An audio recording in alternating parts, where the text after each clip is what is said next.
Shalom, shalom, boa tarde. Hoje nós estamos no dia 22 do mês de dezembro do ano 2021, é o calendário gregoriano.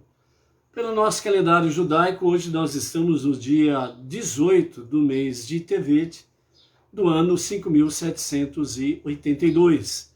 Estamos aí com 107 dias deste ano. E, portanto, nós temos diante de nós a gota de sabedoria do nosso Rebbe Menachem Mendel, de número 107, para o presente ano. Então vamos ver o que o nosso Rebbe tem para nos falar na tarde de hoje, qual que é a sua palavra de sabedoria, o seu conselho, para que nós possamos aí estar trilhando o nosso caminho monoteísta com fundamento judaico e orientação rabínica. Então, o Rebbe Menachem Mendel, o tzadik da nossa geração, fala conosco da seguinte forma: há centelhas de luz ocultas neste mundo. Algumas delas você pode achar e liberar. Quando você conhece a Deus em todos os seus caminhos, encontrando-o em tudo o que faz, essas centelhas saltam aos seus olhos e sua luz é liberada. Então esta luz oculta, essas centelhas de luz oculta, você pode achar e liberar rapidamente. Quando você conhece a Deus, ou seja, o verdadeiro monoteísmo com fundamento judaico, orientação rabínica, então esse caminho você conhece e você começa a viver de fato o verdadeiro monoteísmo, a verdadeira fé e confiança no único Deus. E então você começa assim a agir servindo a Deus, e dessa forma então essas centelhas divinas de luz, elas começam a ser liberadas. Você encontrou algumas centelhas de luz ocultas neste mundo. Porém, existem centelhas de tamanha intensidade que tiveram de ser enterradas nas entranhas mais profundas do reino material e trancadas em trevas espessas. São faíscas que nenhuma busca comum pode descobrir. Por exemplo, seu intelecto não tem poder, nem mesmo para aproximar-se delas. Seus atos jamais poderiam cavar tão fundo. Seus olhos seriam cegados pelo brilho delas e pela densidade da escuridão que as cerca. Então, num outro nível, existem centelhas de grande intensidade, centelhas de luz ocultas, que uma busca comum não tem como encontrar. Nesta busca comum, se alguém insiste em querer buscar, então o Rebbe diz que é necessário cavar muito profundamente. E isso pode, no momento de encontrar esta luz, ou esta centelha de luz, melhor dizendo, então isso pode cegar os seus olhos por causa do seu brilho, e pela densidade da escuridão que a cerca, A escuridão é tão forte que você pode ficar cego com isso. Não restam dúvidas que tudo aqui o Rebbe está falando, obviamente, no sentido espiritual das coisas. E nós precisamos, de fato, compreendermos isto. E isso significa que essa busca pelas centelhas que estão mais profundamente encobertas, que são de centelhas de tamanha de grande intensidade, você não tem como buscar numa busca comum, ou seja, a pessoa simplesmente fala, eu vou e pronto. Ou seja, a pessoa ela enfia, um modo de dizer, a cara nos estudos, quer conhecer de forma humana, sem uma orientação espiritual, sem uma orientação rabínica. Então fala, não, eu vou estudar, eu vou procurar saber, eu vou procurar conhecer, mas porque ele quer fazer isso ao seu bel prazer. ele quer buscar esse entendimento, esta sabedoria, esta compreensão, por causa do seu ego. Quer valorizar o seu ego, quer mostrar para as pessoas que sabe, tem conhecimento, que é o bambambam, é o bacana no sentido de falar coisas profundas dos níveis espirituais. Mas ele mesmo, a própria pessoa, não está nesse nível espiritual. Então isso significa que esse conhecimento ele vai encontrar, lógico que vai. A partir do momento que uma pessoa se propõe a buscar, pesquisar, estudar e conhecer, lógico que ela vai encontrar o saber, o conhecimento, vai adquirir sabedoria. Mas como ela está movida pelo seu ego, que quer se autopromover, então esse conhecimento que vai se escavando mais profundamente, é uma busca mais profunda, né? Ele vai encontrar. Mas qual o efeito disto? Ele vai ter apenas um conhecimento frio, e não um conhecimento de coração, no sentido espiritual, de amor que realmente ferve, né? É um amor em chamas por Deus. Pelo contrário, o amor dele está em chamas por ele mesmo, pela própria pessoa. Então é essa busca aqui que o Rebbe está falando. A pessoa ela vai encontrar, sim, mas o brilho daquela sabedoria, a luz daquela sabedoria mais profunda, vai cegá-lo. Por quê? Porque ele vai cada vez mais se fiar, né, se envolver com o seu ego, e vai cada vez mais ficando cego dentro do âmbito espiritual. É que nem o caso daquela doença que é conhecida como anorexia, né? A pessoa se vê no espelho, ela está pele e osso de tanta magreza, mas quando ela se olha no espelho, ela não enxerga isso. Ela enxerga que ela está gorda, que precisa parar de comer mais ainda. Há casos extremos em que a própria pessoa chega até a morte por causa disso, né? Porque ela não consegue enxergar que ela está pele e osso. É a mesma coisa aqui nesse sentido de âmbito de conhecimento e no âmbito espiritual. Então essa pessoa ela vai ficar desse jeito.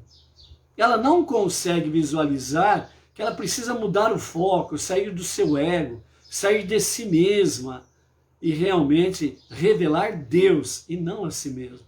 Por isso que normalmente essas pessoas que têm anorexia espiritual, elas sempre falam na primeira pessoa.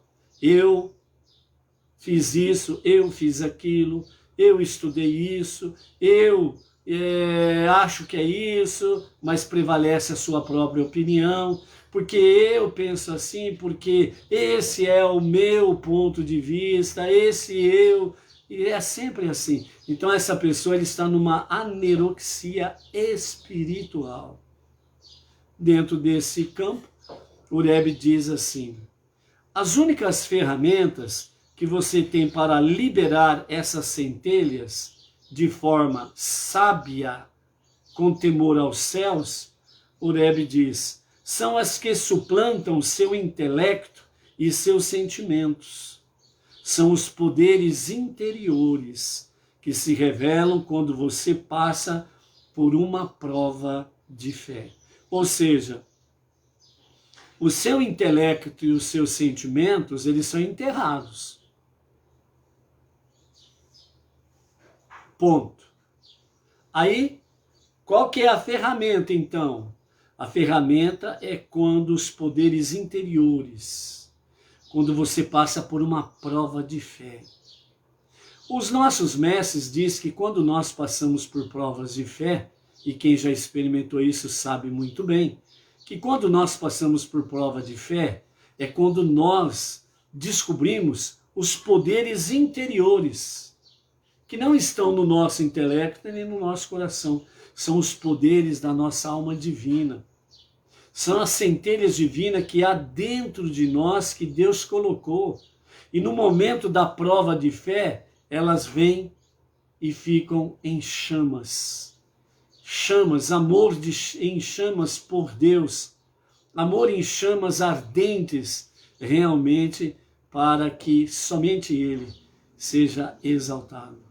Então aí nós descobrimos esses poderes e nós enfrentamos as adversidades e nós, na sequência em que somos vitoriosos, nós reconhecemos que não foi o nosso intelecto e nem os nossos sentimentos que venceu essa batalha, essa prova de fé, mas foi realmente os poderes interiores, a centelha divina que está em cada um de nós, que realmente despertou nessa adversidade, nessa prova, e nos fez mais forte em Deus.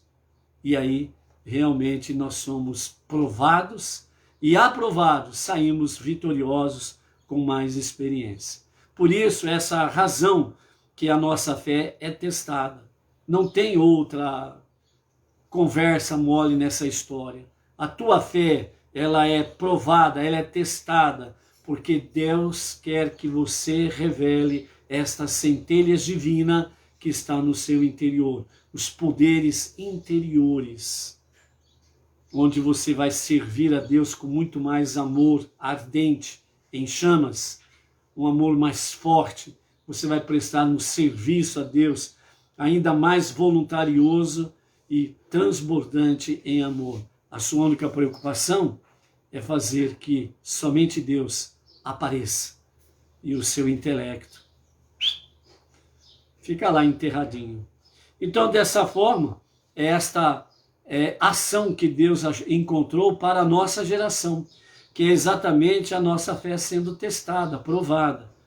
Estamos redimindo as últimas centelhas de luz. Então, nosso Rebbe fala que esta nossa geração, ela está redimindo as últimas centelhas de luz. Então, por isso que é importante nós trazermos mais luz para este mundo inferior, para que estas centelhas divinas que estão ainda ocultas, elas possam aparecer mais, elas possam ser reveladas mais ainda. Isso vai depender de cada um de nós. Então, à medida que o nosso intelecto, né, e os nossos sentimentos pessoais e seculares, eles são suplantados, enterrados, e nós temos a única preocupação de fazer com que os poderes interiores, que são as centelhas divinas que Deus colocou em cada um de nós, no nosso interior, venham realmente como uma brasa viva, uma chama ardente de amor por Deus, para estarmos cada vez mais esse serviço voluntário, espontâneo e transbordante em amor. Por isso que a nossa fé é provada, a nossa fé é testada, para que o nosso intelecto não prevaleça, o nosso ego não esteja ditando as regras e as normas, mas para que nós possamos servir a Deus cada vez mais e fazer somente Ele aparecer e não o nosso ego. Por isso, amados, nós estamos aí nessa jornada para que cada vez mais nós possamos revelar Deus, trazer mais luz, porque este mundo, ele precisa ser mais rápido ainda, ser transformado na moradia de Deus. Por isso, vamos cada vez mais estarmos ativos neste intento, nesta tarefa, né, para que a revelação do justo e verdadeiro Mashiach aconteça rapidamente em nossos dias e que seja para agora mesmo. Amém, amém. E entremos aí então na redenção final, quando tudo será transformado completamente, né, no lar, na moradia de Deus, ok? Então vamos em frente na nossa tarefa. Baruch Hashem. Nós estamos aí, né, pela graça bendita de Hashem, mandando um shalom, né, em especial aqui para os nossos amados na tarde de hoje.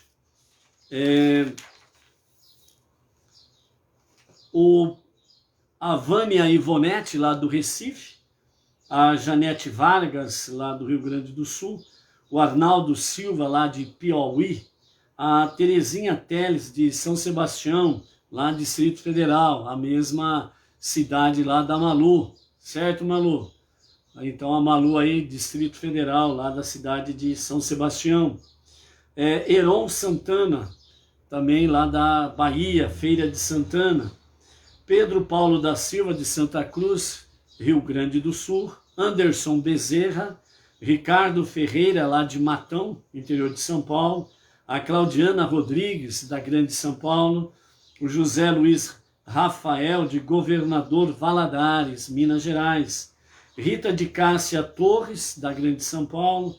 A Rosângela Pavão Moriá, lá da cidade de Toyota, lá no Japão. A ela, toda a família, né? O marido José Koichi Moriá. Então o nosso shalom para vocês aí também no Japão, né? Junto lá com a Fátima e Oswaldo Sato.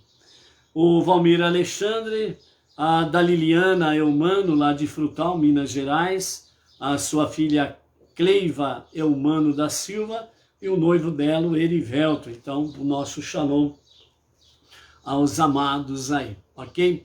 Hoje nós estamos no 4º dia da semana e, portanto, nós estamos no 4º dia do Shabat. E hoje é a nossa 4ª leitura da nossa Parashá semanal, que é a Parashá Shemot. Estamos no início do 2º livro da Torá, nos estudos das Parashiot. Então a nossa 4ª leitura hoje está no capítulo 3 do livro de Êxodo, e nós vamos ler aí do verso 1 até o verso 15, ok? Algumas coisas aí para nós podermos estar visualizando, né, a nossa aliá de hoje. Ontem nós vimos aí, né, o segundo que diz a Mishnah, o porquê que Moisés ficou gago, né? Foi exatamente porque ele tirou, ainda como menino, criança, tirou a coroa do rei e colocou na própria cabeça, e os conselheiros do rei falaram que isso era um ato muito grave, e ele poderia ser o redentor dos israelitas que teria fugido da morte do Nilo. E aí fizeram um teste com ele, colocaram a coroa, e ao lado da coroa, né, um pouco distante, colocou ali algumas brasas vivas, né, brasas de fogo mesmo. Então aquelas brasas vivas e aquela coloração quando está muito quente a brasa, né, avermelhada, e Moshe foi colocado ali para ver o que ele pegava. Se ele pegasse a coroa, então os conselheiros do rei disseram que ele deveria ser morto, porque ele poderia ser o redentor dos israelitas. E caso ele pegasse a brasa viva, né, a brasa super quente, então, porque era um ato de uma criança e estava tudo certo. E quando ele se dirigia exatamente, né, para pegar a coroa, então a Mishnah, segundo os nossos sábios, relata que o anjo Gabriel, ou Gavriel, empurrou Moshe em direção à brasa, e ele acabou pegando uma brasa. E como estava muito quente, colocou na boca e queimou, obviamente. Isso daí fez com que ele tivesse essa dificuldade de falar, né? Segundo os nossos mestres assim relatam. Então esse foi o motivo, o porquê que Moshe ele ficou gago. Uma outra coisa também que a Mishnah traz para nós, os nossos mestres, né? Falam que Moshe ele sabia da sua origem, que era um hebreu, ele sabia que o povo estava escravo, mas como ele foi adotado pela filha do faraó, ele tinha as regalias, né, da filha do faraó, e de ser ali entre aspas, né, o filho, afilhado, o enteado do faraó, né. Mas aí, com a influência da mãe, a Bitiá, ela então conseguiu convencer o seu pai de colocar Moshe para participar dos negócios da família, etc. e tal. Então Moshe via que os seus irmãos estavam na escravidão e estavam sofrendo muito. E dentro desse aspecto aí, então Moshe bolou um plano para que realmente o povo israelita tivesse um dia de descanso semanal. E como ele já tinha um certo conhecimento realmente sobre a questão do Shabat, então ele convenceu o faraó para dar um dia de folga, né, para todo o povo. E ele conseguiu, o faraó aprovou, então ele decretou um dia de descanso para todo o povo israelita que era escravo no Egito. Obviamente, ele escolheu exatamente o 7º dia da semana, o Shabat, para ser o descanso semanal do povo israelita. Então, dessa forma aí, Moshe, ele também se preocupou e conseguiu, sem sombra de dúvidas, trazer um pouco de alívio antes deles assumir, propriamente dita, né, toda a liderança do povo israelita para a liberdade do Egito, da escravidão, e conduzi-los à terra prometida. Também nós vimos aqui nesse princípio do 2º livro da Torá, Êxodo, Shemot, nós vimos aí um papel importante das mulheres, né? As mulheres tiveram um papel muito importante. E essas mulheres, elas tiveram uma atitude de muita sabedoria e de muito temor a Deus. Não se entregaram nas ondas, né, egípcias, não se entregaram nas ondas mundanas, profanas, libertinas, né? E muito pelo contrário, se dedicaram muito mais ainda aos mandamentos divinos, se entregaram mais ainda no amor de serviço, cada vez mais aperfeiçoado para com Deus. Então elas venceram barreiras, venceram os desafios do medo, das ameaças, e por aí afora vai. Vencer inclusive o desafio com o próprio faraó. O faraó determinou que as mulheres não ficassem grávidas, engravidavam. Determinou que os filhos meninos do sexo masculino fossem mortos, jogados no Nilo para serem mortos, etc. e tal. E nós vimos que elas não obedeceram às ordens do faraó, correndo perigo de vida, porque ele poderia simplesmente mandar matar as mulheres e ponto final. Então elas conseguiram, com muita sabedoria, mas principalmente com temor a Deus, amor a Deus, conseguiram vencer os desafios. Por isso, dentro desse aspecto aqui, né, até aqui o momento no livro de Shemot, os nossos mestres, né, os nossos sábios, eles falam sobre as mulheres heroínas, mulheres líderes que se estiveram presentes até esse momento. Então nós tivemos aí o Revet, a mãe de Miriam, a mãe de Arão e mãe de Moshe, certo? E ela também era uma das parteiras, né, para auxiliar as demais mulheres judias. Miriam, que era filha de Ioheved, irmã de Arão e irmã de Moshe. Miriam, ela teve essa liderança, essa ousadia de realmente enfrentar os desafios, que chegou a enfrentar o próprio pai.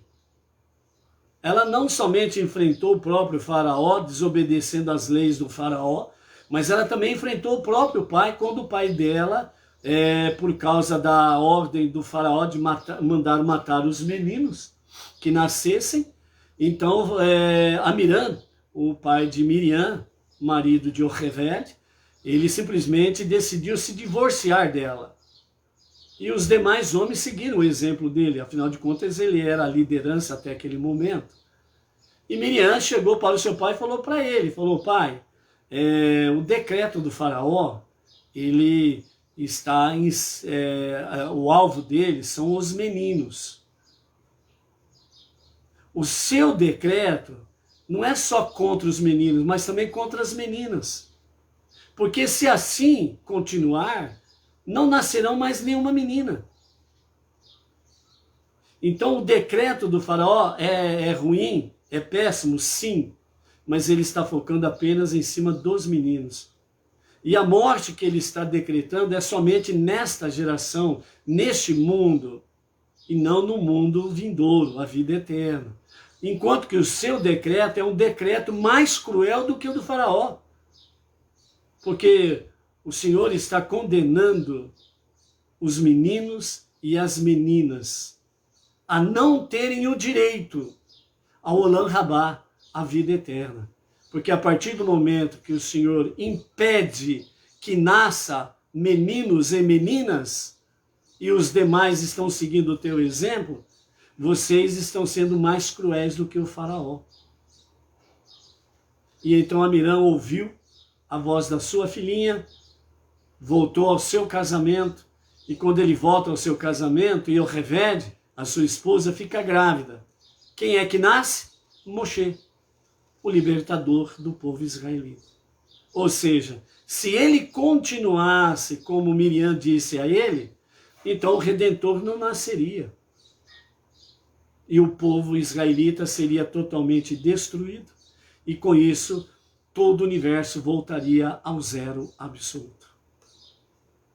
Então nós temos aí essas duas grandes heroínas, né, que com as suas atitudes tomaram decisões de liderança. Não que elas encabeçaram liderança A, B ou C, a sua conduta, a sua virtude, de poderem ser a liderança que os nossos sábios falam, que elas puderam auxiliar e muito os homens, os maridos, os filhos, os irmãos, puderam auxiliar muito os homens realmente a viver com temor aos céus e obediência aos mandamentos divinos, certo? Então nós temos aí também, né, a própria Yocheved e Miriam, que dentro do campo de parteiras elas eram conhecidas como Shifrá e Puá, né? Yocheved Shifrá, porque ela fazia com que as mulheres que davam à luz estavam se preparando para esse momento, elas podiam descansar tranquilas, que não aconteceria nada de mal. Yocheved agia de forma em que as mulheres, quando estavam para dar à luz e ao dar à luz, elas tinham tranquilidade, serenidade, tinham shalom, paz, para esse momento tão precioso. Miriam, que ficou conhecida como Puá, ela tinha aquelas palavras suaves de ternura, para que os bebês não chorassem e não despertassem a vigilância dos egípcios que estavam nas proximidades, para poder descobrir aonde estavam nascendo crianças, para poder realmente ver se eram meninos. Eles tinham autorização do faraó para matar os meninos. Não precisava nem chamar os soldados. Os próprios egípcios, ao ver que era um menino, eles tinham autorização do faraó para matar. Então, Miriam, Puá, ela tinha essas palavras de suave ternura, e as crianças tinham muito shalom, elas não choravam, e portanto não despertavam, como diz, né, os curiosos de plantão que estavam lá bisbilhotando o acampamento judaico, né? E também nós tivemos aí a Bitiá, a filha do faraó. Bitiá, ela de fato foi uma grande heroína nesses dias, segundo os nossos sábios. Primeiramente, ela abandonou toda a idolatria do seu pai e do Egito, e quando ela recolhe aquele menino do cesto do rio Nilo, ela sabia que ele era o filho de uma mulher hebreia, sabia que ele era um judeu, e mesmo assim ela desafiou o próprio pai, a lei do pai, e pegou a criança e adotou como filho dela, né? Então, nesse campo também nós temos aí Bitiá junto com as mulheres judias no campo de heroínas, né? E dentro desse aspecto aí o tempo passa, então, né, na história judaica temos aí muitas mulheres ocupando essas posições: Débora, Hannah, Ruth, Esther, e também na história contemporânea ou moderna, né, Anne Frank, Hannah Senesh, Golda Meir e etc. e tal. Então, de fato, né, as mulheres ocuparam um espaço muito importante. E nós não podemos esquecer de Tzipporá, né, quando Moshe foge do Egito e se instala, né, depois de passar pela Etiópia, se instala lá em Midian, e então Jétro, né, coloca Moshe dentro de um poço e deixa ele lá durante 10 anos. E Tzipporá, todos os dias, ela levava para Moshe refeições e água potável, né?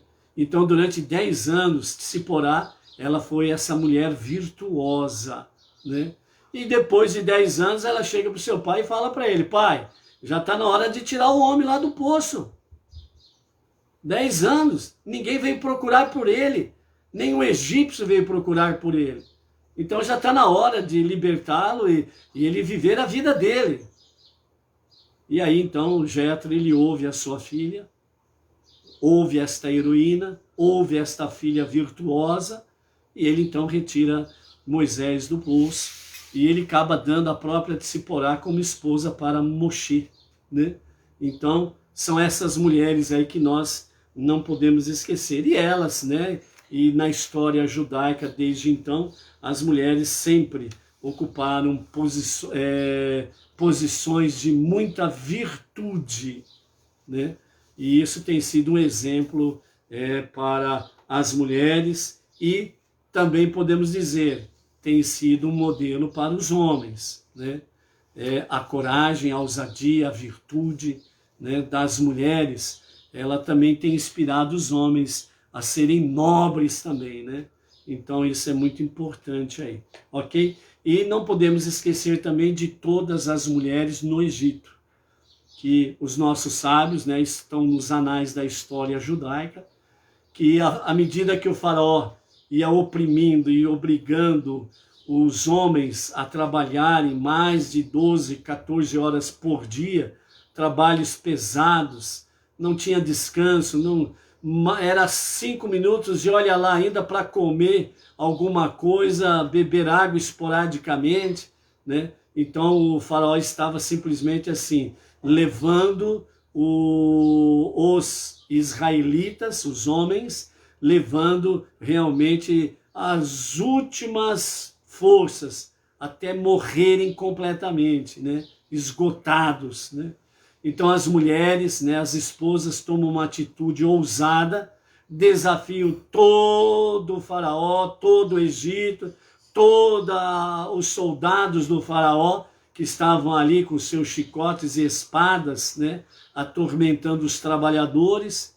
Então elas desafiam a tudo e a todos, por amor a Deus, aos seus mandamentos e por amor aos seus maridos, por amor à família, né? Então elas fazem o quê? Elas vão ao trabalho deles, elas levam refeições, água potável, levam para os seus maridos, certo? E aí elas alimentam os seus maridos, dão água para eles para renovar suas forças e energias. Aí elas, então, elas pegam espelhos de cobre delas e ela reflete, né, a imagem dela no espelho junto com o seu marido. E eles, né, olhavam para o espelho e viam a imagem das suas esposas também pelo espelho, né? E o intuito delas era exatamente o quê? Dar ânimo para eles poderem irem para casa com pensamentos positivos, com esperança nas promessas divinas da libertação, para poderem chegar em casa, chegarem animados, para cumprirem também o seu dever de maridos e elas puderem realmente trazer à luz filhos. E assim aconteceu e eles se multiplicaram e multiplicaram, né? Então a ousadia das mulheres é algo espetacular, né? Então por isso, nos dias atuais mais do que nunca, fiquem certos de uma coisa, os homens precisam da força das mulheres.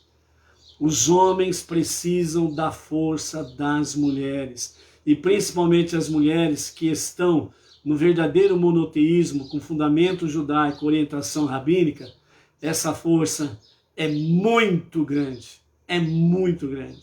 Então por isso, mulheres virtuosas, mulheres espetaculares, mulheres sublimes, lembre-se disso, os maridos precisam muito de vocês. Baruch Hashem. Então essa é a nossa história até aqui. E vamos então para a nossa quarta leitura da nossa paraxá semanal. Então, capítulo 3, do verso 1 a 15, nós temos aí um momento em que Moisés, ele já saiu do poço, já se casou, e agora ele vai diante exatamente da famosa sarça ardente. Então vamos ver o que acontece aqui, a experiência de Moshe nesse sentido, ok? Então, Deus examinou o comportamento de Moshe e estava cuidando dos rebanhos do seu sogro Jetro, ou Ieter, ou Iitro. Iitro, o governante deposto de Midian, né? Então, Iitro, depois que ele resolveu abandonar a idolatria, ele, além de ser um grande sacerdote idólatra, que ele era na sua época, ele também era um grande bruxo. E ele também conhecia essas artes negativas, e por isso as pessoas o consultavam, né? Mas aí, depois de um certo momento, ele resolveu abandonar. Ele sabia que era tudo mentira mesmo, idolatria e companhia limitada. Então ele resolveu abandonar isso e começou a se dedicar ao conhecimento do Deus dos Hebreus. E aí, por causa disso, ele foi deposto lá em Midian, e ele já não era mais um sacerdote de renome, já também não era mais um governante de renome. Então ficou no ostracismo, né? E dessa forma aí, como diz em outra versão aí, né? Itró e a sua família acabaram sendo excomungados, né? Porque abandonou a idolatria, certo? Então, nessa forma aí, já mais de forma isolada, no campo, etc e tal, ele tinha os seus rebanhos e Moshe cuidava dos seus rebanhos.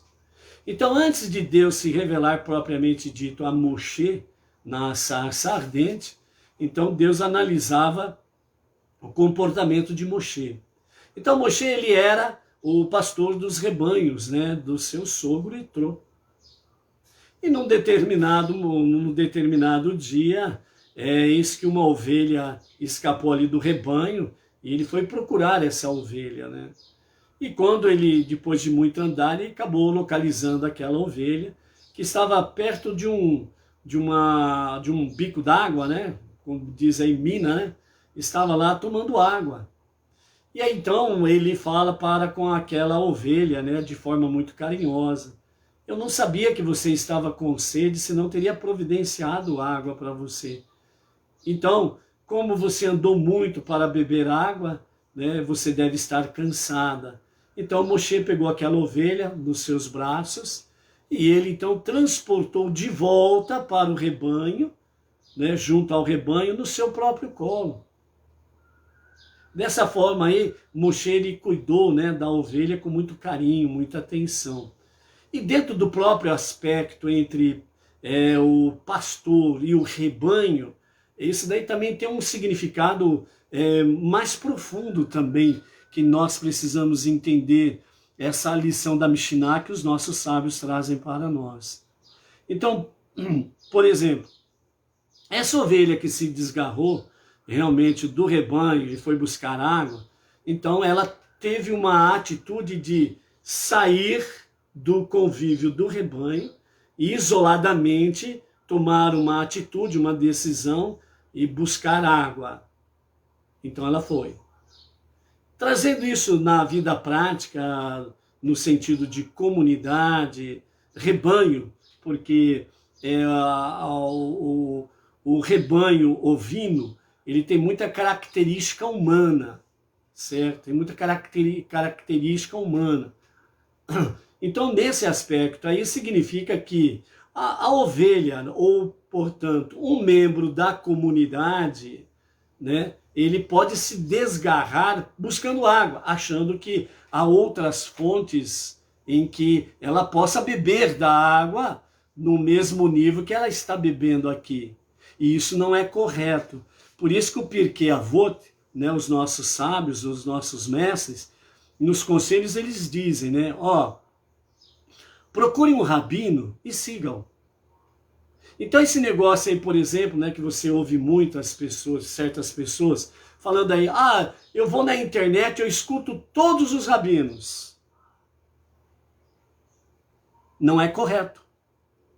Se você realmente quer servir a Deus, se você quer realmente servir a Deus dentro de um padrão de Torá, com orientação rabínica, então é o seguinte, nada te impede, escolha um rabino. abandone toda a idolatria e procure servir o único Deus, sem intermediários, sem pedágios e por aí afora vai. Serva ao único Deus, você filho e direto com o Pai. Você não precisa do vizinho para chegar ao seu Pai. Você não precisa de nenhum parente para chegar ao Pai. Você não precisa de nenhum irmão para chegar ao Pai. O canal é livre. É você e Deus. É você, filho, e Deus, o Pai das misericórdias. Ponto. Então, entre você e Deus, não existe obstáculo. Não existe pedágio e por aí afora vai. Então, você vai direto a Deus. Nesse aspecto aí, então, o que acontece? Precisa de uma orientação rabínica.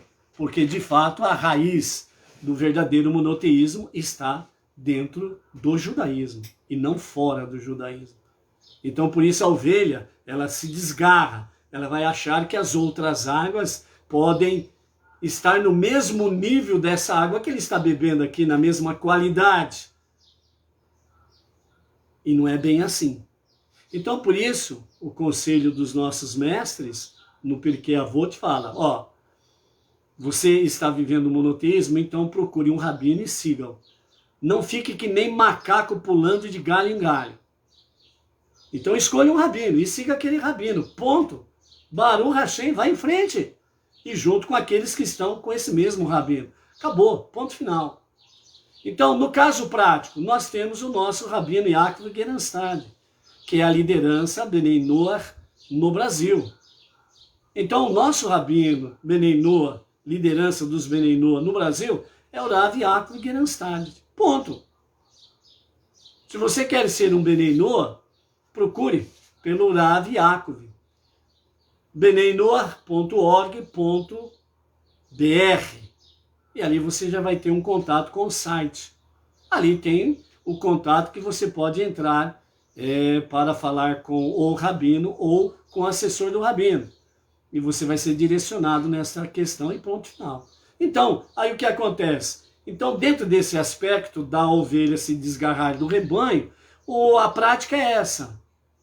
A comunidade, ela precisa estar regrada nesse sentido, certo? Então, por isso, precisa seguir um rabino, ele ser a liderança, o orientador, etc. e tal, certo? Você ficar eu escuto o rabino A, eu escuto o rabino B, eu escuto o rabino C, aí daqui a pouco você está ouvindo os rabinos do abecedário inteiro. E aí? E aí que você não está seguindo nada. Você está fazendo uma maionese. Você está sendo o crente maionese. Uma coisinha você tira daqui, outra coisinha você tira dali, faz uma salada de maionese e você acha que está fazendo, que está obedecendo um pouquinho ali, na realidade não está. A coisa tem que ter disciplina e ordem. É isso que significa procure um rabino e sigam. Ok? Nós não podemos ser crente macaquinho, pula de galho em galho. Acabou. Então, junto com o nosso Rav Yaakov Gerenstad, nós temos aí o Rav Michel Tabassinik, o Rav Shimon Brandt, e sempre apoiando o trabalho está o Rav Dor Leon Atar. Então, nós temos aí 4 rabinos de ponta, vamos assim dizer, que nós temos segurança naquilo que nós podemos consultar, seguir tranquilamente e vamos embora. Algum outro rabino que eu possa ouvir, etc e tal, procure o rabino, fala, rabino, eu estou pensando em tal rabino e estou querendo ouvir umas lições, alguns vídeos, etc e tal. Seria uma boa? Então aí ele vai te orientar o que você deve fazer adequadamente, ok? Então, a primeira lição dessa ovelha que se desgarra, a tua comunidade é essa, Bnei Noach Brasil, o rabino é Yaakov Gerenstad. É aqui que você tem que ficar, ponto final.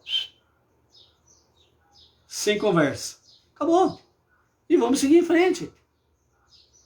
Estamos aí com o nosso rabino, Rabat, e vamos embora, vamos em frente. O fulano está com o rabino não sei das quantas. Vão em frente também, Baruch Hashem. Baruch Hashem. Quando você entra na escola, você entra lá no primeiro ano da escola. Não tem só a tua classe como primeiro ano. Tem várias classes de primeiro ano na parte da manhã, várias classes do primeiro ano na parte da tarde. Todos estão no primeiro ano. Só que cada turma tem o seu professor. Entendeu? É isso daí. Vamos em frente. Outra lição que nós aprendemos aí sobre essa questão que a Mishnah traz para nós. Quando Moshe, como pastor, ele vai lá, ele chega e encontra a ovelha, primeira coisa que ele faz, ele conversa com ela com carinho e com amor. Não vai com varada, não vai com pedrada, não vai com chute. E por aí afora vai, não vai com agressão. Vai com palavras de elogio, palavras de bondade, palavras de compreensão, palavras de amor. E aí o que ele faz? A ovelha percebe que ele está falando com ela de forma amistosa, amorosa, delicada. Então, a ovelha fica tranquila. Quando ele a pega nos braços para trazer de volta para o meio do rebanho, então quando ele pega ela no colo, significa que ele está mostrando para ela, ó, não faça mais isso. Não abandone o rebanho. Não saia por aí sozinha, sem uma orientação, sem o pastor saber, sem a liderança saber.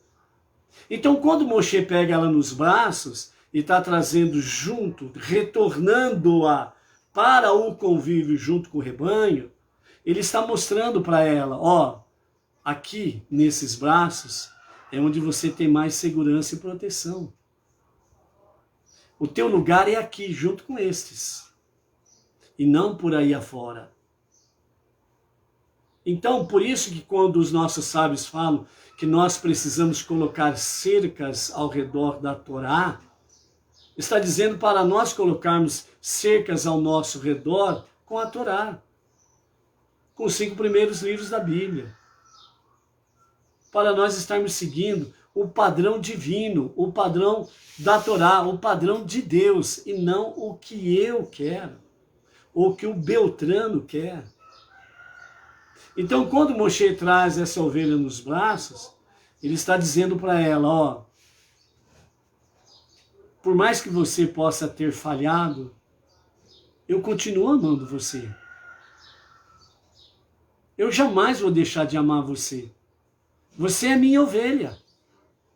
Você faz parte do meu rebanho.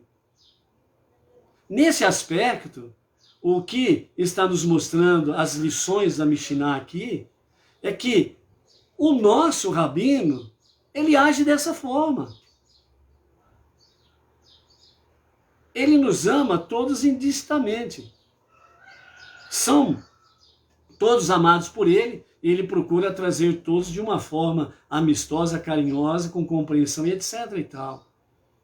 No nível mais elevado, Moshe está mostrando realmente nessa prática, nessa lição, o quanto que Deus ama Israel. O quanto que Deus ama o seu rebanho israelita. E nessa extensão, o quanto que Deus ama cada ser humano. Por isso Deus, ele fala para o seu grande rebanho chamado Israel. É através de vocês que eu vou ser revelado para as nações. É através de vocês que a minha luz vai chegar às nações. Não é através de Roma, não é através de Meca. É através do povo israelita que a minha luz vai chegar às nações. Então, dessa forma, Moshe estava expressando no nível mais elevado, espiritualmente falando, ele está expressando o grande amor de Deus por cada alma israelita, por cada ovelha israelita e por cada alma e ovelha não israelita.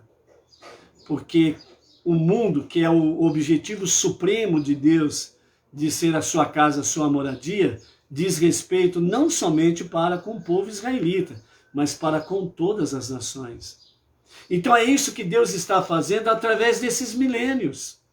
E que nós precisamos compreender e nós precisamos compartilhar esta ação de Moshe. Então vejam bem que a Torá escrita traz para nós uma lição X, que vem naquele nível mais simples de interpretação, mais literal. Mas nós temos a Torá oral, a Mishnah, o Talmud e etc., em que os nossos sábios trazem para nós algo mais profundo. E à medida que nós vamos nos aprofundando nisso, pela graça bendita de Hashem, ele tem para nós o espírito de profecia, a sua Ruach HaKodesh, para que nós possamos somar compreensão nessa história.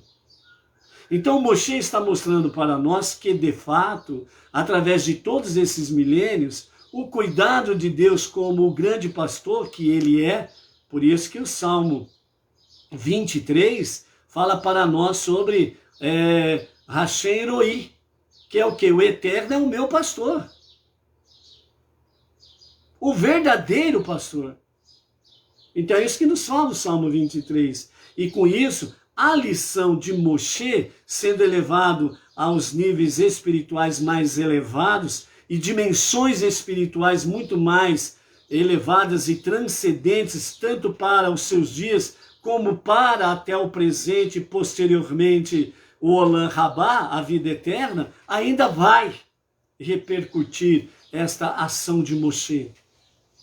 E nós precisamos entender isso, vivermos essa realidade, vivermos isso e estarmos cada vez mais levando ao conhecimento das pessoas essa realidade magnífica espiritualmente falando.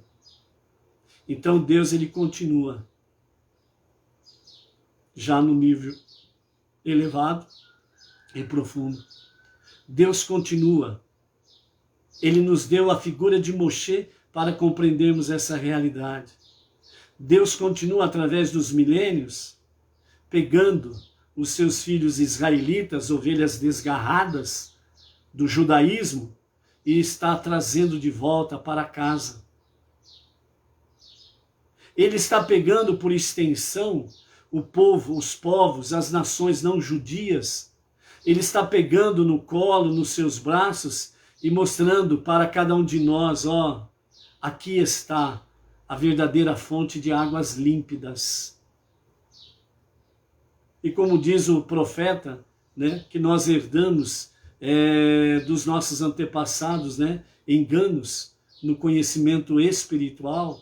Então aqui, agora, Deus está mostrando dessa forma, pegando cada um de nós nos seus braços, transportando para o monoteísmo com fundamento judaico e orientação rabínica, e dizendo para cada um de nós, aqui está realmente a verdadeira fonte de águas límpidas. É aqui o teu lugar. E é por isso que nós, não judeus entre as nações, como Benei Noah, estamos aí, nos dias atuais, levando essa água límpida, a Torá, os seus ensinamentos, aonde podemos alcançar, aonde podemos chegar. Estamos vivendo no nosso dia a dia, junto com esse rebanho israelita, o povo judeu, como diz o profeta, ombro a ombro com eles, trazendo mais luz para este mundo, trazendo cada vez mais, realmente, através do estudo da Torá, das preces diárias, a nossa techuvá diária, retorno para o verdadeiro e genuíno arrependimento em Deus, a nossa tzedakah, atos de bondade, justiça, etc. e tal, nós estamos trazendo ombro a ombro com eles mais luz para esse mundo inferior, para que os dias de Mashiach sejam abreviados e ele possa se revelar rapidamente para a redenção final, para que rapidamente nós possamos aí estarmos nos preparando adequadamente, plenamente, para o Olam Rabá, o mundo vindouro, a vida eterna. O ato de Moshe, ele é muito elevado. Então, por isso, quando nós temos na Torá escrita, não propriamente dita essa história que o Talmud e a Mishnah traz para nós, através dos nossos sábios, é porque Há, como diz na palavra de sabedoria do nosso mestre, rabino e professor, o Rebbe Menachem Mendel, que é a palavra de sabedoria de hoje, que há centelhas divinas muito intensas, ocultas, que não podem ser cavadas de forma simples.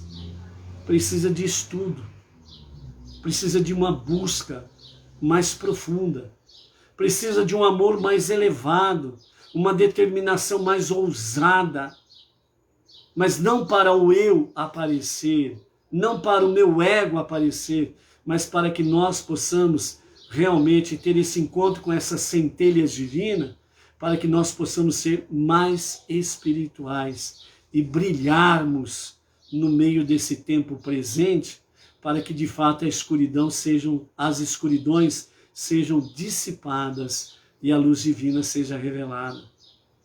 Por isso diz um dos salmos: não a nós, Senhor, não a nós, mas ao teu nome seja dado a glória devida. Não a nós, mas a ti é que sejas de fato honrado, adorado como deve ser, e não o nosso eu, o nosso ego. Então, por isso, amados, a ação de Moshe, que nos traz nessa escavação mais profunda, estudando mais profundamente, é onde que nós vamos encontrando essas centelhas divinas muito brilhante. E quando nós a buscamos realmente com um espírito de humildade, para que somente a Ele, o soberano, seja dada toda a honra e toda a adoração, só Ele seja exaltado e só Ele seja dado toda a glória, toda a nossa gratidão, então Ele nos ajuda realmente a escavar mais profundamente. Somos desafiados, as lutas, as adversidades, elas são mais fortes. Por quê? Porque você está querendo buscar tesouros mais profundos. Não é apenas aquele tesouro superficial, deu uma escavadinha, passou uma vassourinha, apareceu. Você precisa da pá, você precisa da picareta, você precisa do machadão, você precisa aplicar mais força, dedicar-se mais, ser mais disciplinado, mais humilde, mais obediente, porque aquele que não o é, ele desiste.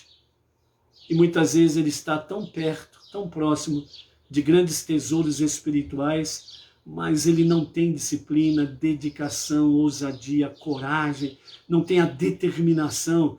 Não a mim, vamos trazer na prática, né? Como diz o nosso Rebbe, pegue a palavra e coloque na prática para você mesmo, né? Então, como diz o salmista, não a mim, mas a ti, Senhor, seja dado toda a honra e toda a glória.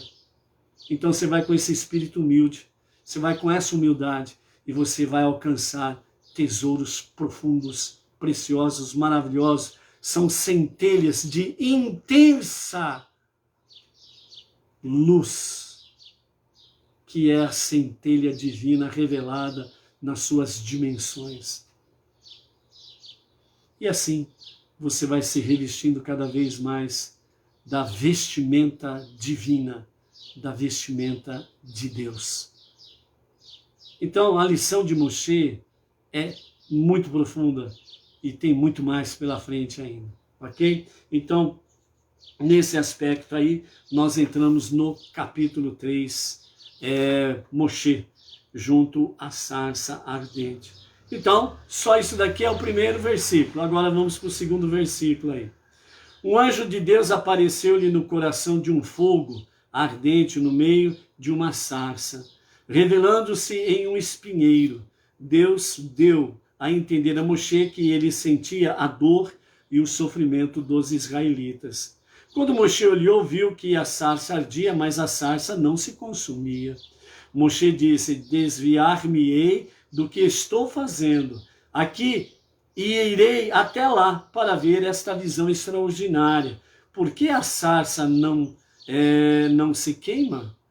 Quando Deus viu que ele se desviara para olhar, ele chamou do meio da sarça, dizendo: Moshe, Moshe.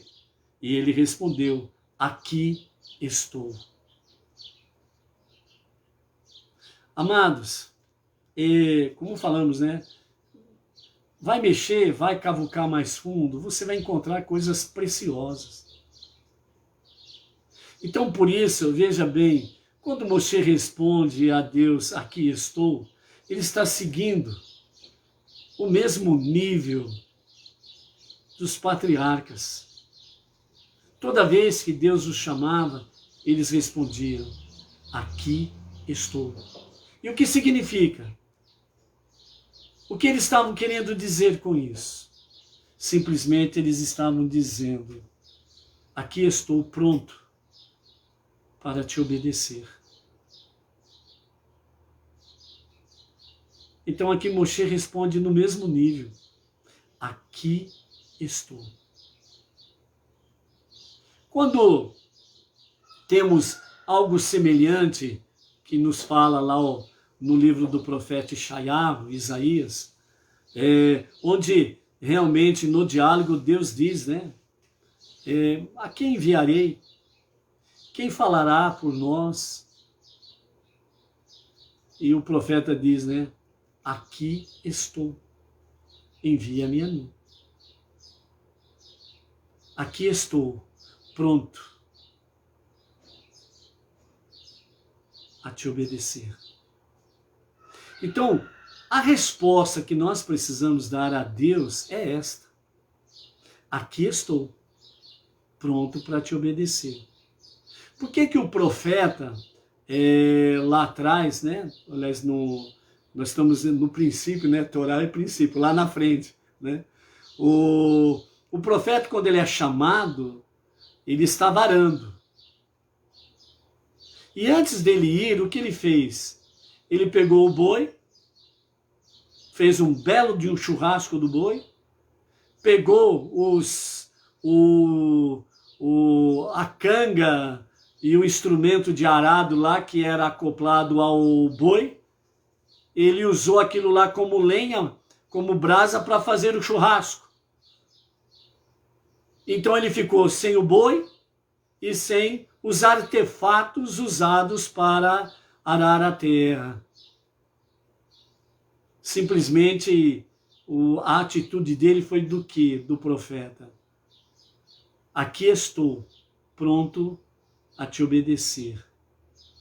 Então o profeta estava mostrando que a sua resposta não era apenas de boca para fora. O profeta estava mostrando que, de fato, tudo que prendia ele àquele lugar, naquela esfera secular, materialista, física, era o boi e o seu arado. Então o que o profeta fez? Ele matou o boi, fez um belo de um churrasco, tudo aquilo que era de madeira queimou, que foi a brasa para o churrasco. O churrasco é o nosso que estamos acrescentando aqui, ok? Mas a gente sabe que sempre é assado, né, o animal, né? Então é um belo de um churrasco aí. Então, tudo que prendia o profeta ali era isso. Então, quando ele responde para Deus, aqui estou, pronto para te obedecer, então o que poderia? Eu vou, caso der errado, eu volto, o boi estará aqui e também o arado estará por aqui. Então, se der errado lá, eu volto, o meu pedaço de chão está aqui e o que me prende à terra está aqui. Então o profeta fez mais do que responder. Ele já tomou uma atitude. Mata o boi, queima o arado todo, etc. e tal. E pronto, acabou. Significa que o eu estou pronto, aqui estou, pronto para te obedecer, significa que eu não vou olhar para trás. Eu vou seguir em frente. E nesse aspecto, o profeta estava dizendo, a meta é em frente e não voltar. A meta é seguir até alcançar o alvo soberano, não mais voltar atrás. Não mais retornar aos velhos rudimentos, não mais voltar à velha idolatria, não mais voltar a rudimentos que não se sustentam Vamos embora. É isso que o profeta fez.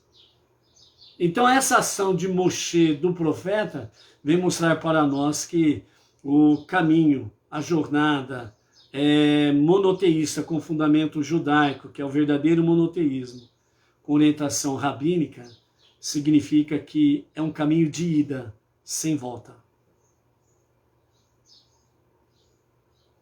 É um caminho de ida sem volta. Porque a vida eterna é uma só. Não tem outros caminhos. Não tem outras vidas eternas. Há uma só. E é por isso que há um só Deus que está acima de tudo e de todos. E é por isso que não tem pedágio para chegar nele. O nosso canal com Deus é livre. Por quê? Porque Ele é o Pai das misericórdias. E Ele nos chama de filhos. Ponto final. Eu não preciso pedir para o meu vizinho para falar com meu pai. Não preciso pedir para ninguém para falar com meu pai. Eu posso falar direto com ele. Ponto final. Ok? Vamos continuar aí, né? Então o anjo de Deus apareceu do fogo ardente, no meio das chamas, que era exatamente uma sarça, um espinheiro, né? Por que espinheiro?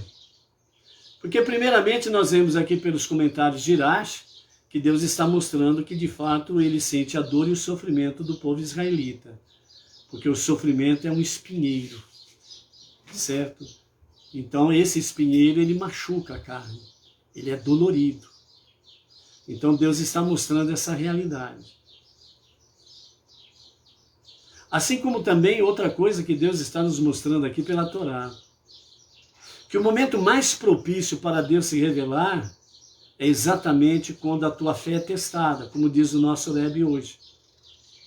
Exatamente quando a sua fé é testada, quando a sua fé está nesse espinheiro e você está sendo consumido, entre aspas, pelo fogo ardente da prova, do teste, do espinheiro, mas não está te matando. É onde que a chama viva de confiança e fé em Deus, ela vem, ela vem como uma brasa viva, uma chama ardente. E esse amor para com Deus, ele precisa estar nessa questão. Então é esse momento que nós clamamos a Deus e que Deus nos responde de forma rápida.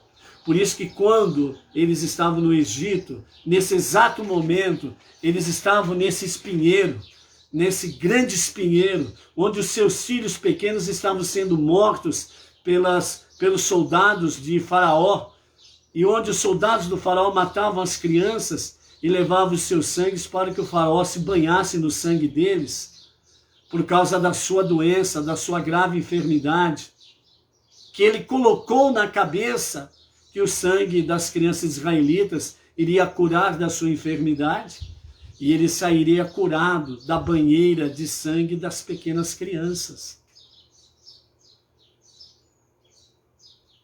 E quando nesse momento o povo clamou, foi nesse momento que Deus fez a sarça arder e vem a revelação com Moshe. Então isso nos mostra, sábios, que no momento de mais intensa prova, Deus está muito mais perto do que nós imaginamos. O que Deus quer é que nós abramos o nosso coração, a nossa alma divina e clamemos a Deus pelo seu favor, pelo seu perdão, pelas suas misericórdias, para que isso cesse. É o nosso desejo, ó Pai das misericórdias, que esse espinheiro cesse. Que essa prova ardente venha cessar, é o nosso desejo, Pai. Então, nesse momento, ele responde. E aí vem, de fato, a grande misericórdia de Deus se revelar e nos dá a vitória sobre a prova, o teste, e nós saímos, não chamuscados, mas nós saímos mais vivos das provas, com a nossa identidade mais real, mais presente, como autênticos filhos do Todo-Poderoso. com a certeza que de fato nós temos uma redenção final com o Mashiach, e nós temos o Olam Rabá, o mundo vindouro, a vida eterna para alcançar e que nos é garantido. Então, por isso, amados, o ato de Moshe, ele vai cada vez mais profundo. É só você começar a cavar. Vai usando pá, enxadão, picareta, vai se esforçando. E mais você vai descobrindo centelhas, luz de centelhas divinas, esplêndidas, maravilhosas, cada vez mais.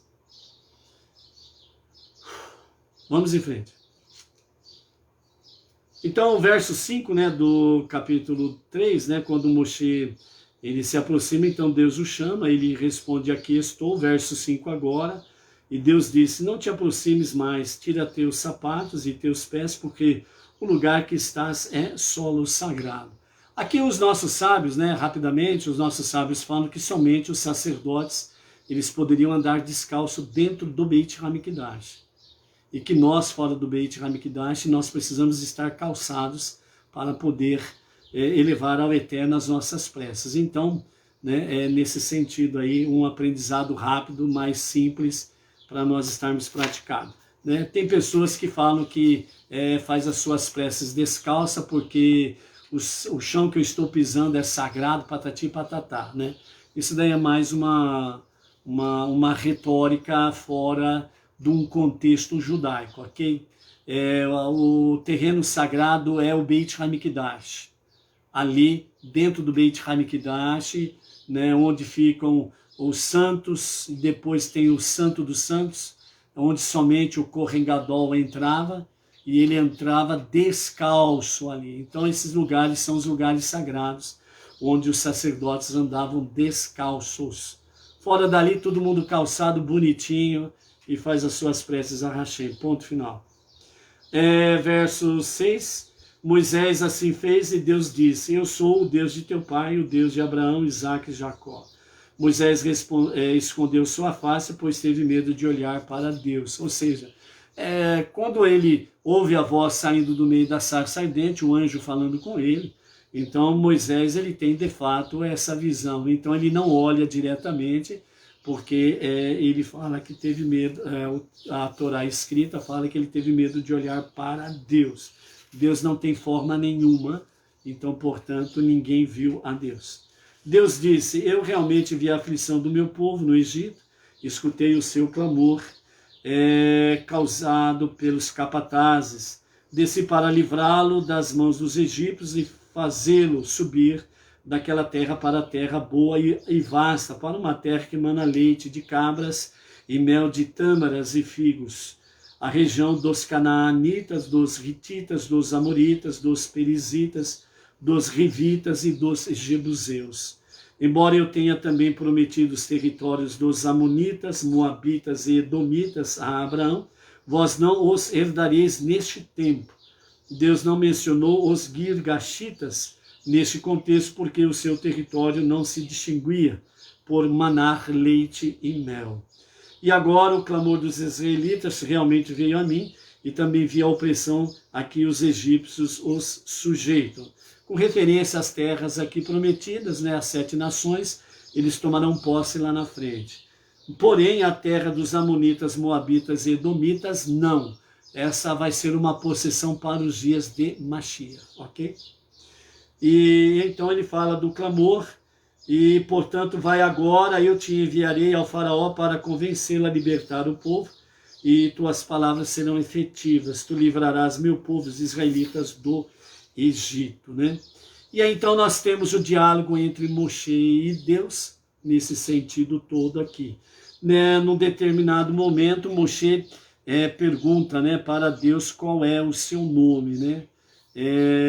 Primeiro ele fala que não é digno, dá suas desculpas, etc. e tal, né?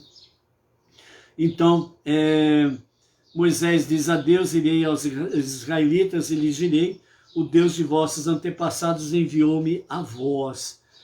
E eles me perguntarão: qual é o nome dele? O que lhe direi? Então Deus falou a Moshe: diga-lhes que fui e sempre serei com eles nesse exílio, assim como serei. Ou seja, diga-lhes, serei assim como serei, serei, né? Que é a expressão no hebraico, né? Irie, asher, irie. Serei o que sempre serei com eles, né? Então enviou-me a vós, né? A expressão mais comum que ficou aí usada e as pessoas usando aí é eu sou o que sou, né? Essa é a expressão que ficou mais usada aí. Então Deus disse ainda a Moshe, assim dirás aos israelitas, Deus, o Deus da misericórdia, o Deus de vossos antepassados, o Deus de Avraham, de Isaac e Jacove, enviou-me a vós, né? Então, o meu nome próprio para todos sempre, o modo de pronunciá-lo deve ser ocultado.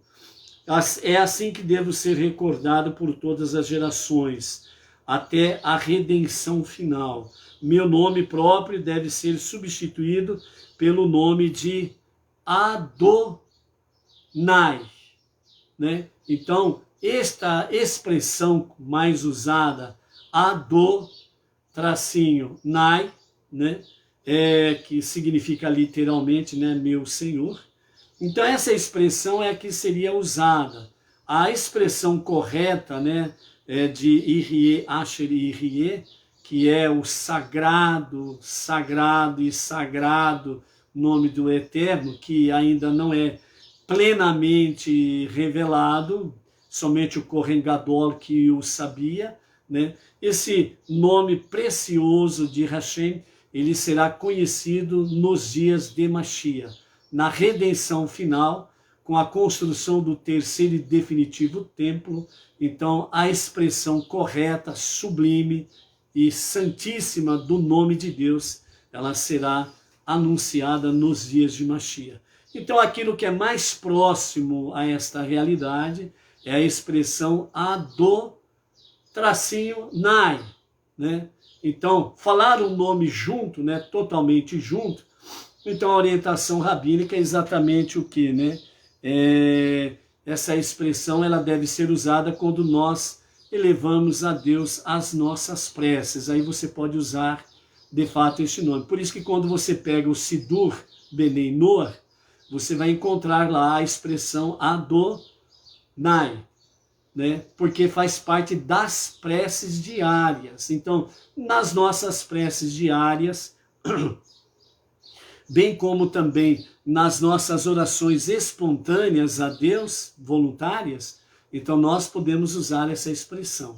Fora isso daí, então é Hashem, o Eterno, etc. e tal, Deus, etc. e tal, que se pode usar normalmente no falar, no ensinamento para alguém, nos estudos, etc. e tal, você pode usar outras expressões. Bora botar do Nélio ouvindo melhor, não sei o.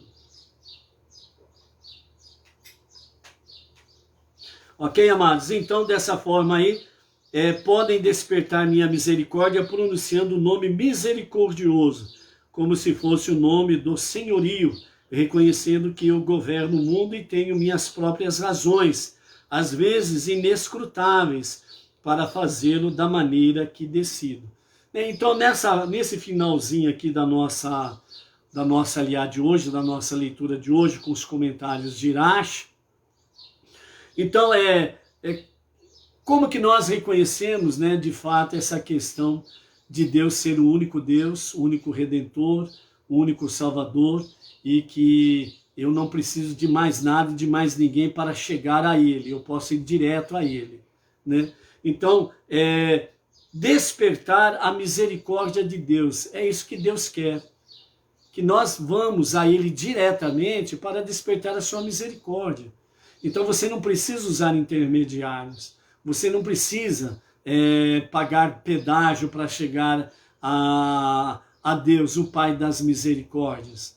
É só você ir direto, reconhecendo que Ele é o governo, Ele que governa tudo. É Ele que governa tudo, absolutamente tudo. Ele faz tudo que lhe apraz, ponto final. Muitas vezes nós não compreendemos a ação divina sobre questões negativas da vida. coisas dramáticas que acontecem na vida. Muitas vezes, a princípio, nós não compreendemos, mas nós não podemos deixar de reconhecer que Ele é o único Deus e o único soberano. Se nós persistirmos nessa confiança para com Ele, Ele nos dará no tempo certo, no momento apropriado, a devida sabedoria e discernimento. Por que que tal coisa aconteceu? E por que que foi necessário acontecer muitas vezes daquela forma dramática? O que nós não podemos deixar é de crer nele como o único Deus, o único soberano, o único Redentor, o único Salvador. É isso que nós não podemos deixar de acreditar. Por pior que seja a adversidade, por pior que seja o momento, por mais intensa que sejam as trevas e as escuridões, todavia não podemos deixar de confiar nele. Ok? Então, amados, por hoje é isso daí. Vamos mastigar bem. Há muita coisa preciosa para compreendermos no nosso dia a dia. Shalom, shalom. Até amanhã.